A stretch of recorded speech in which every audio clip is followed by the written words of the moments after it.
Two cops thought they'd caught an easy target. What they didn't know was that he ran the entire department. The sound of tires crunching gravel filled the quiet evening air as Julian Coleman, a 48-year-old man with a calm demeanor and a reputation for leadership, turned onto Sycamore Avenue. He was coming home from a long but rewarding day, spent meeting with community leaders in Charlotte, North Carolina. His car, a modest black sedan, blended into the suburban streets, and his thoughts wandered to his wife's famous pot roast waiting at home.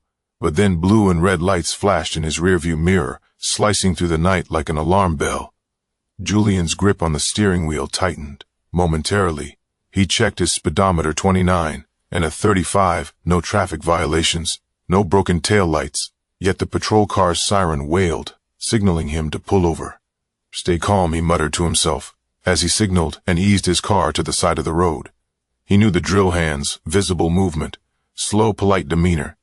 It was a routine he'd mastered, not because he'd ever done anything wrong, but because he'd learned that in these situations, appearances could mean everything. The officer approached his window briskly, flashlight in hand, its beams slicing through the dimly lit interior of Julian's car. Another officer lingered near the rear bumper, hand resting on his holstered weapon. "You in a hurry tonight?" The first officer barked, his tone dripping with suspicion. "No, sir," Julian responded evenly, his voice calm but firm. "Just heading home." The officer's flashlight swept over Julian's face, lingering just a second too long before darting down to his lap, his console, and then back to his face. "License and registration," he ordered, ignoring Julian's response. Julian reached slowly into his glove compartment, narrating every move. "I'm getting my registration. Now my license is in my wallet. I'll reach for it after this." The officer didn't respond, but his posture stiffened. "Do you know why I pulled you over?" the officer asked, though the question felt rhetorical before Julian could respond. The officer continued, "You were driving erratically back there, swerving into the other lane." Julian frowned with respect. "Sir, I wasn't swerving. My dash cam can verify that." The officer cut him off sharply. "Dash cam? Huh? That'll be confiscated for evidence. Step out of the vehicle." Julian blinked, surprised by the sudden escalation. "Is there a problem, officer?" "I'm complying fully," the officer's jaw tightened. "I said step out of the vehicle now." Julian's stomach churned, but he unbuckled his seatbelt and opened the door slowly, his hands raised in clear view. The second officer moved in quickly, grabbing Julian's arm and yanking him toward the patrol car. "Is this necessary?" Julian asked, his voice measured, but firm. "I've done nothing wrong resisting." "Huh?" The first officer sneered. "You want to play that game? Fine by me." The cold metal of handcuffs bit into Julian's wrists. His mind raced. This wasn't just a misunderstanding. It was profiling, plain and simple. As the officer shoved him into the back of the squad car, Julian glanced down the street. A few neighbors peeked through their blinds, their silhouettes illuminated by the glow of their porch lights. No one stepped outside, but this was far from over. The officers had no idea who they had just arrested, and Julie wasn't planning to stay silent for long. The patrol car rattled slightly as it rolled down the street, Julian sitting stiffly in the back seat. He glanced out the window, watching familiar landmarks blur past. But his mind wasn't on the scenery. Instead, he was trying to process the absurdity of what just happened. The two officers sat up front, exchanging casual banter as though they hadn't just handcuffed and detained a man without cause. The younger one, Officer Daniels, glanced back at Julian through the rearview mirror. "So what's your story? Late-night drug run, or you just like giving us a hard time?" Julian met Daniel, gaze unflinching. "I'm just a man trying to get home." "Yeah, sure." The other officer, a stocky man named Officer Reed, snorted. "We hear that all the time. Reckless drivers always have an excuse." Julian bit his tongue, arguing now wouldn't help. He took a deep breath, mentally running through his options. He knew his rights. He also knew the system, and the odds that it would favor him in this moment were slim. When they arrived at the precinct, the fluorescent lights cast a harsh glare over the holding area. Daniels removed Julian's cuffs with an almost mocking flourish. "Welcome to our humble abode. You're going to be here for a while. Am I being charged?" Joel asked. calmly rubbing his wrists. Reed smirked. "Weck let you know once we figure that out. Sit tight." Julian was led into a small, cold holding cell. The door clanged shut behind him, the echo lingering in the air.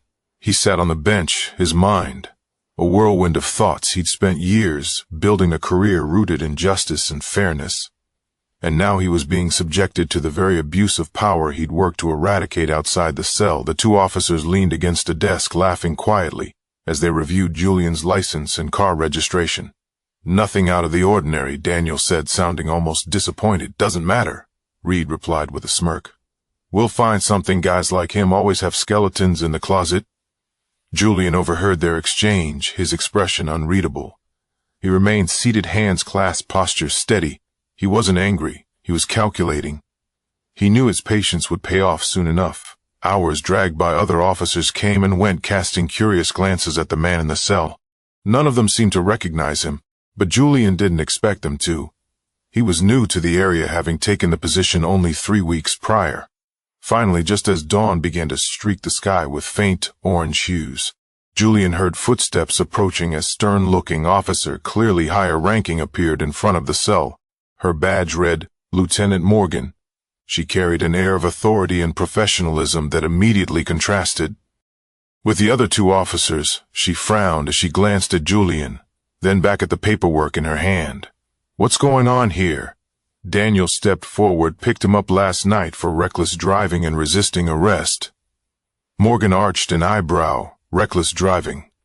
Where's the evidence? We haven't processed it yet," Reed said, casually leaning against the desk. Morgan turned her attention back to Julian. "Sir, do you have any idea why you were stopped?"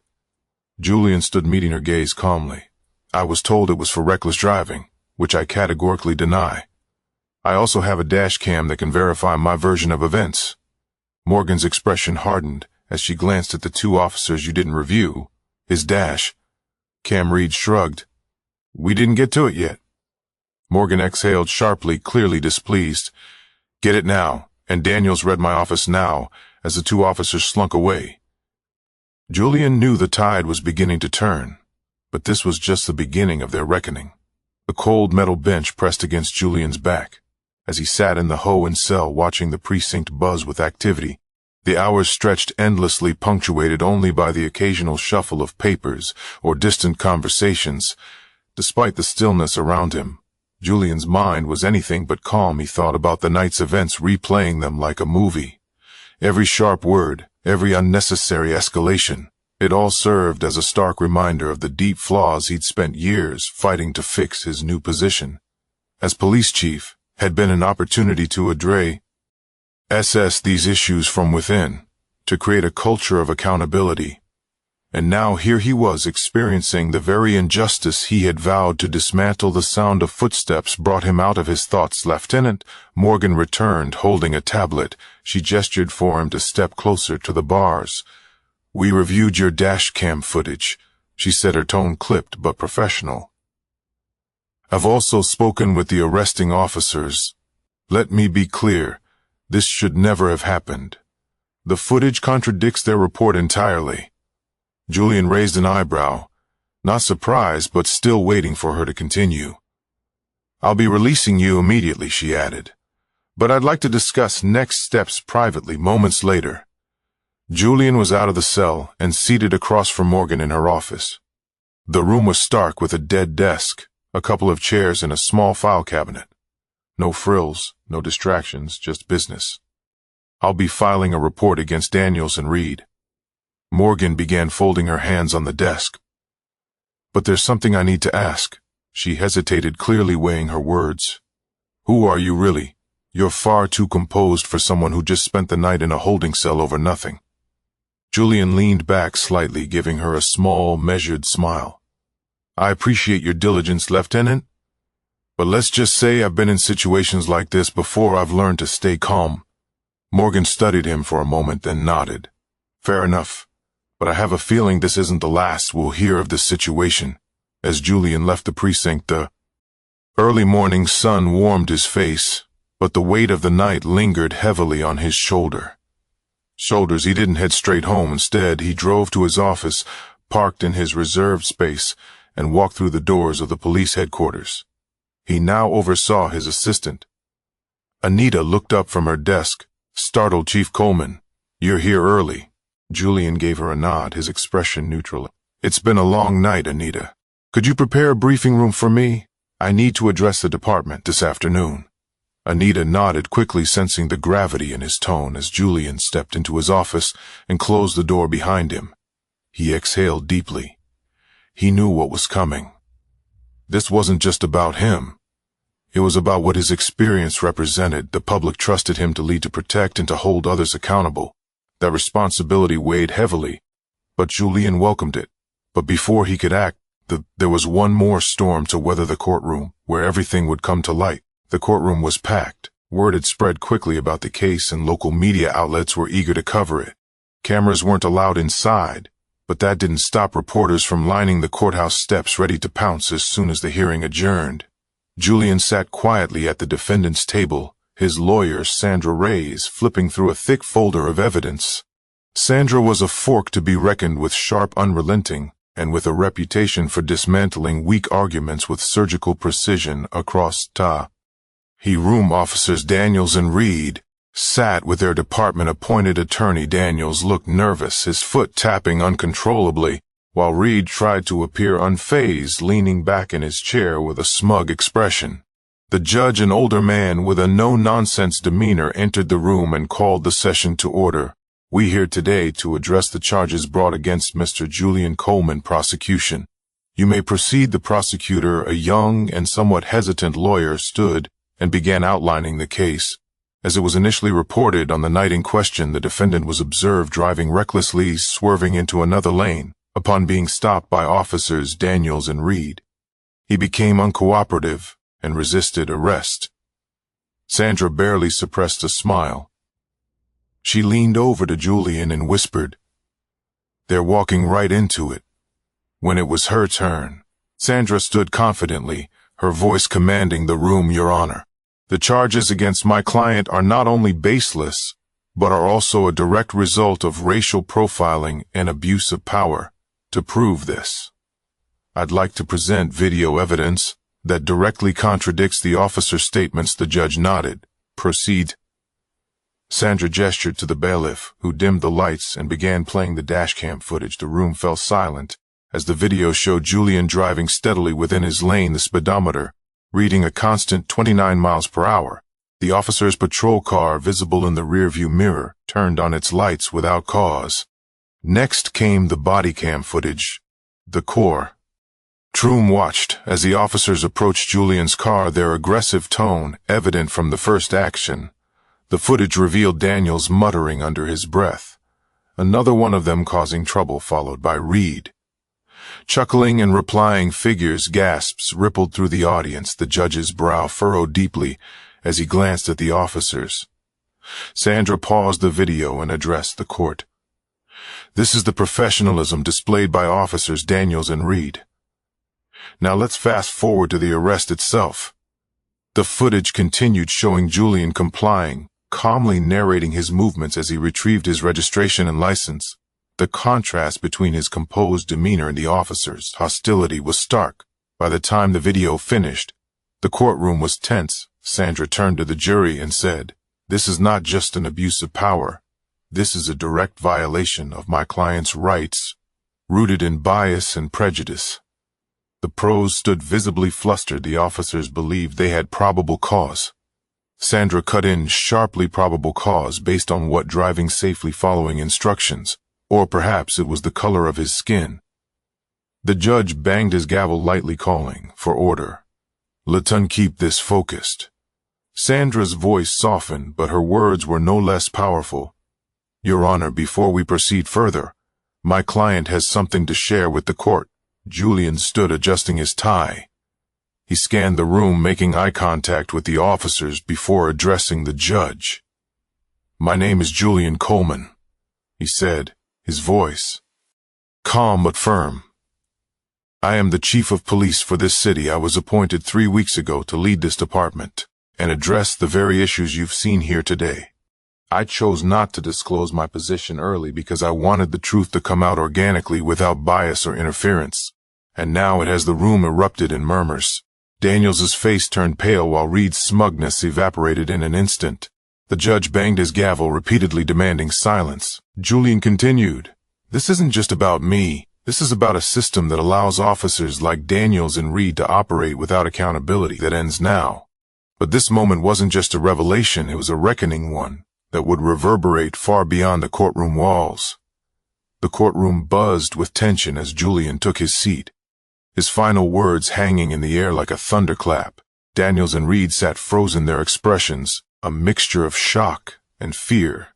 The judge called for a brief recess, giving everyone time to absorb what had just transpired. By the time resumed, the tone had shifted completely. The prosecution offered no further arguments, and the judge dismissed the charges against Julian immediately.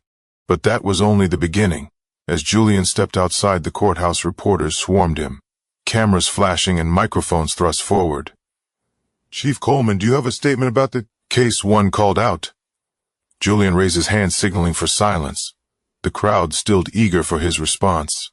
"This case isn't just about me," he began, his voice steady and resolute. "It's about accountability. It's about ensuring that every person, regardless of who they are, is treated with the respect and dignity they deserve as a police chief. I'm committed to creating a department that values integrity and fairness, and as a citizen I'll continue to fight for justice." The media frenzy continued, but Julian didn't linger. He had more important matter to address. The fallout from the case was swift. Daniels and Reed were immediately suspended, pending an internal investigation. Public outrage grew as the footage was released to the press, sparking protests and calls for reform. Community leaders rallied together, demanding greater transparency and better training for officers within the department. Julian's leadership took on a new significance. He called an emergency meeting, gathering officers in the precinct. Standing at the front of the room, he addressed them with unwavering conviction. "What happened to me last night wasn't an isolated incident," Julian said, scanning the room. "It was a symptom of a larger problem, and as long as I'm chief, I won't tolerate it. We are here to serve and protect, not to harass and intimidate. If you can't uphold those values, this isn't the place for you."